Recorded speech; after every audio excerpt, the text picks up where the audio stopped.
What's up, everybody? And welcome to another episode of the Keno Trice Show, hosted by yours truly, Keno Trice. Now, I want to start off today by saying that I think there is more pleasure in hate than it is in actual forgiveness. And the first person that comes to mind is Mike Vick. At one time, Vick owned Atlanta, one of the most exciting players this city has ever witnessed. Up there with Meek, who used to jump out the gym, or Mr. Primetime himself, Deion Sanders, who hands down had the wettest curl in football. Good Lord, you could have fried chicken in his helmet after the game. That thing was juicy. But anyway, what made Vick phenomenal was his rocket arm, lightning fast speed, and you never knew what he was going to do. He gave defenses hell. Vick was the man. But one day, all that came crashing to an end while pursuing his dream of becoming the K9 Don King. He caught a federal dogfighting case and did nearly 2 years in prison. And when he got out, it wasn't good. They had broke him down like Solomon from 12 Years a Slave. Did you see some of those lectures he was giving to the kids? Hi, I'm Michael Vick.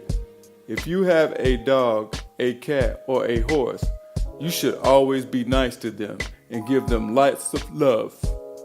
Come on, Mike. Not the Chicken George, Mike. Don't do it to him, Mike.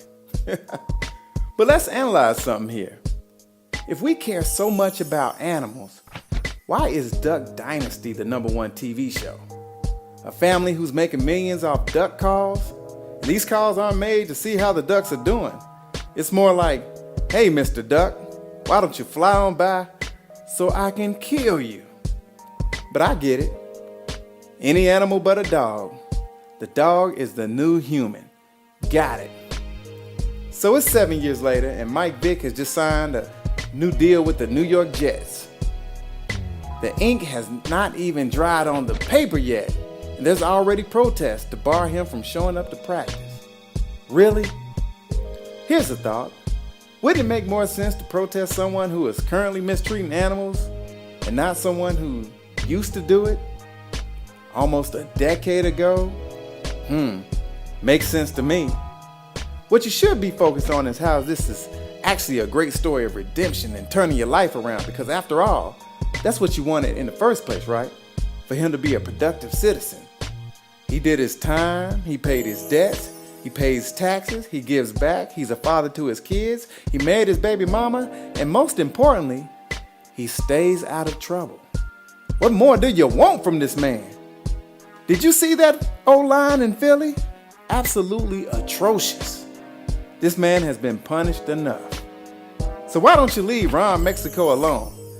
And if you don't know who that is, Google him and then go get tested.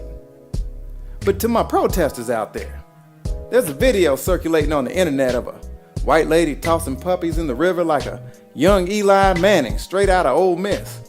Now, will you find her, humiliate her in public, and protest everywhere that she tries to work?